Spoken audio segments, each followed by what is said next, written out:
En el libro analizabas el modelo, hay como un primer momento en los artículos más 2004, 2005, 2006, donde plantearías como que no hay un modelo o una estructura de un proyecto a seguir, sino que sería algo más abierto e indescifrable. Y después haces una caracterización como una especie de modelo híbrido, en donde agarrarías que como que retoma partes del modelo agroexportador, de la sustitución de importaciones y el del desarrollista. Por ahí si nos podías playar un poquito en esto. Sí, todo esquema de acumulación capitalista tiene su cierta originalidad, ¿no? El problema es tratar de ver qué cambió y qué no cambió en estos 8 años respecto sobre todo de los 90, que son el punto de referencia. Entonces uno ve también ahí que hubo muchos intentos, mucho pragmatismo dentro de un discurso que es más bien industrialista y desarrollista. Sin embargo, las bases de composición de la estructura de la economía, bueno, han mantenido una fuerte continuidad con el proceso de reprimarización que se viene dando desde la dictadura en adelante, pero que pega un salto en la década de los 90, la dependencia, digamos, de las exportaciones con el boom sojero, le da ese sesgo del esquema agroexportador. Lo que pasa es que la Argentina no es la misma, no se puede sostener una sociedad sobre la base simplemente de esto, entonces el esquema retenciones más subsidios aparte de la burguesía industrial es un esquema que se adecua a una... eso es lo que decía Elemento, sustitución de importaciones, sobre todo con en el primer pico de la devaluación, cuando surge una ventaja competitiva para la producción local, pero son de sectores débiles, ¿no? Los sectores clave de la economía no ha habido una reindustrialización generalizada. Los niveles de peso de la industria dentro del conjunto del PBI son similares a los de 1997. Es decir, o sea, evidentemente la industria había caído brutalmente con la crisis del 2002, es el área de la economía más afectada, pero es una recuperación que llega al 97, es decir, cuando el menemismo ya había hecho gran parte de su obra regresiva. Entonces, me parece que eso es importante señalarlo. Es más, la industria clave, ¿no? La industria automotriz en Argentina, donde hay muchas terminales instaladas, es una industria que en gran parte es ensambladora, ¿no? Una parte muy importante de cada coche que se hace en Argentina son con piezas traídas de Brasil o de otros países, y bueno, eso es lo que le da ese carácter de soja más ensambladora de autos como motores de la economía nacional, más otras cosas, más minería, más, bueno, otros de los señalamientos que se hacen. Hay un tipo de patrón de acumulación que tiene algunas divergencias respecto de lo que estaba en la década de los 90, pero no es lo que se plantea en el discurso oficial, ¿no? Sobre la reindustrialización hay también mucho más discurso que realidad. Una de las cuestiones con esto es cuando marcás en el libro faltarían artículos más del 2010. Esto relaciona un poco con la parte más histórica, pero viene como todo un desarrollo año por año, sobre todo el principio. Después del 2010 no hay artículos específicos, sino algunos del 2011 que retoman ese momento. Justo el 2010 es un año interesante del kirchnerismo porque daría como esta vuelta de ese fin de ciclo que parecía con la crisis en el campo previa, después de la pérdida de las elecciones. 2010 parecía que es un año de auge. Bueno, me llama la atención que falte justo artículos. Sí, mira, yo he escrito sobre el debate del Bicentenario hasta la actualidad, ¿no? Y después que lo terminamos dije, bueno, me quedé sin poner ese artículo que es un trabajo. Igual repetí algunas cosas de otros artículos, pero que quizá hubiese sido, ¿no? Porque estaba hecho sobre ese debate y que quizá en otra edición del libro lo podamos poner. Lo podamos claro, agregar, todo el relato, ¿no? Justo es un año importante. Claro, es un momento de debate, de polémica que me parece que hubiese quizá completado algunos elementos que no están en el libro, pero bueno, todo son opciones de lo que se ha sacado y no quedó.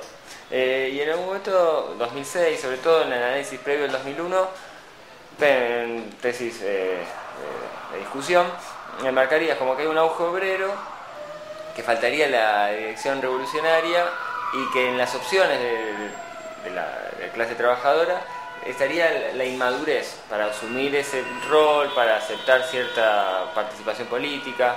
¿Esto cómo lo ves? ¿Cómo ves a la clase obrera hoy en este marco? Ya, nosotros marcamos, y es parte de se puede leer en los artículos del libro, que efectivamente efectivamente un cambio que tuvo el esquema de acumulación actual fue que favoreció el crecimiento social, la fortaleza social de la clase obrera, en el sentido en que, pero no por buenos motivos, sino porque se desvalorizó la fuerza de trabajo, entonces a la burguesía le convino nuevamente la fuerza de trabajo local. O sea, la propia devaluación, al hacer caer un 40% el precio de la fuerza de trabajo, hizo más barato al proletariado argentino, y entonces eso dio lugar a que haya un crecimiento del empleo muy fuerte al principio, usando una capacidad instalada que estaba muy subutilizada. Entonces esas ventajas competitivas de la burguesía permiten un rápido incremento de la fuerza de trabajo. Ahora, la clase obrera vuelve al ruedo muy fragmentada, con altos niveles de precarización laboral, que se mantienen hasta la actualidad. Prácticamente no ha caído el trabajo en negro y otras formas de precarización, pero ya en el 2004 da una serie de luchas importantes por la recuperación del salario. En 2004, comienzo de 2006, noviembre de 2004, me acuerdo, la huelga telefónica, otra del subte, hasta la lucha del Hospital Garrahan, si se quiere. Es un momento de fuerte lucha de recuperación sindical. En ese momento, también en parte acompañada por Moyano. Y luego empieza un periodo más complejo, porque más bien las luchas más significativas son protagonizadas por sectores de lo que va a empezar a ser llamado el sindicalismo de base, que pelean a contratendencia, ¿no? Con algunas victorias y con derrotas también, ¿no? Han sido luchas muy difíciles, pero donde se ha ido forjando, digamos, un nuevo activismo obrero minoritario, pero significativo, pero importante, con batallas como Kraft, como los tercerizados ferroviarios, Jabón Federal antes, derrotas como el casino flotante y Mafisa en La Plata, que tuvieron que soportar muchas represiones, hijas de la victoria del 2007 fuerte del oficialismo, ¿no? Que se sintió suficientemente fuerte para tratar de desembarazarse de sectores sindicales díscolos. No nos olvidemos que en Casino fue en defensa de Cristóbal López, donde 13 represiones sufrieron los trabajadores, también una derrota muy importante, 500 despedidos. O sea que si uno analiza va a haber protagonismo de los nuevos sectores combativos, que son un dato de la realidad. Ahora, eso es una parte de la clase obrera, ¿no? Y otra parte mayoritaria está todavía bajo el control de los sindicatos, de las direcciones sindicales burocráticas más tradicionales, que ahora justamente están entrando en contradicción con el gobierno. En el caso de Moyano, ¿no? Moyano fue un gran auxiliar del gobierno. El no haber tenido ningún paro general en contra, Duhalde tampoco lo tuvo, por otro lado, como Moyano jugó ese mismo papel, al kirchnerismo le fue de muchísima utilidad la asociación con Moyano. Ahora está en una aventura. Para mí la política del gobierno tiene un rasgo aventurero en lo que está haciendo, en el sentido que no tiene un recambio claro de Moyano, que no hay una corriente cristinista propia en el movimiento sindical, sino que depende de la asociación con fracciones de la burocracia, y que tiene resultado incierto. ¿Qué va a pasar? Ahora, tiene una explicación por qué lo hace. Esa explicación está en que parte de los ajustes del modelo van en la contención de los reclamos de la clase trabajadora, ¿no? Es no más, no te voy a dar más y te voy a sacar algo de lo que conseguiste en este tiempo. Nunca menos puede leerse también, no vas a tener nada más, ¿no? Puede leerse así. Ahora, yo creo que la política del gobierno no es el nunca menos, es sacarte parte de lo que te dieron. Hacia ahí se dirige este tercer mandato de Cristina. Es una gestión de crisis capitalista como la que están haciendo otros gobiernos capitalistas en el mundo, que habla en contra de la ortodoxia cuando va afuera y aplica una política similar internamente o empieza a aplicarla. Entonces, el ataque a Moyano es un ataque que no es por izquierda. Yo insisto con esto, no es un ataque por izquierda que le hace Moyano.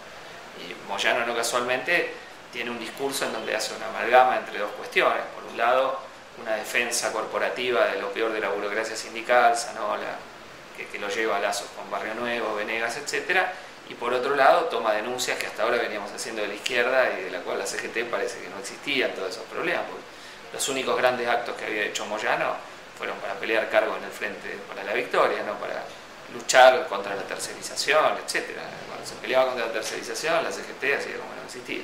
No hubo CGT, de hecho, hubo negociaciones de cada gremio en paritaria. Lo único que negociaba la CGT fue el salario mínimo en estos años. Y ahora Moyano se ha acordado en su pelea con el gobierno de cuestiones que veníamos denunciando desde la izquierda, ¿no?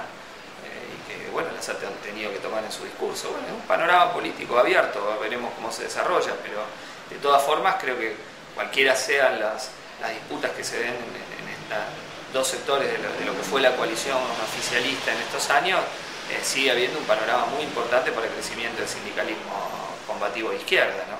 Que es una realidad de estos años, que no se puede negar, hay una parte del sindicalismo de izquierda, y que tiene que ver con que no hay una identidad, porque una cosa es que el kirchnerismo saque votos, lo vote la mayoría de la clase obrera, y otra cosa es que recree una identidad fuerte, ¿no? Que sea kirchnerista fanático. Eso no hay en el movimiento obrero, no existe. No hay esa ideología peronista fuerte que uno podía ver aún en la década de los 80, no existe, solo los obreros viejos, etc. Pero la nueva clase obrera que entró a la fábrica vota a Cristina, pero ideológicamente, así, esa ideología firme no está, no está presente. Entonces, por ahí los tipos votaron a Cristina y apoyan delegados de izquierda, por ahí votaron a la izquierda, y alguna de las fábricas más importantes, Frente Izquierda, tuvo una votación impresionante y gran cantidad de fiscales entre laburantes de gremios muy explotados, como ese gremio de la alimentación, por ejemplo. Nosotros en Kraft tuvimos muchos votos, no solo ganamos la comisión interna nuevamente, compañeros nuestros de la agrupación desde abajo, sino que hubo mucho voto al FIT, mucho voto en la fábrica, y discusión de los obreros. Hacía mucho tiempo que no había una línea de identificación política con el planteo de la izquierda en sectores de la clase obrera, insisto, minoritarios, pero que tienen su importancia, ¿no? Entonces, yo creo que frente a la crisis capitalista mundial, estas conquistas que hemos tenido de sectores sindicales combativos, bueno, se van a revalorizar, porque son los que van a poder plantear una política alternativa a las claudicaciones de la burocracia sindical, a la hora de evitar que la crisis sea pagada por los trabajadores. No es lo que dijo Moyano, que la crisis la pagan los trabajadores, hizo acordar a nuestro discurso. Moyano no va a hacer ninguna resistencia seria, para que la crisis no la paguen los trabajadores. Entonces, plantear esa demanda fuertemente creo que va a permitir el desarrollo aún mayor de lo que es el sindicalismo combativo.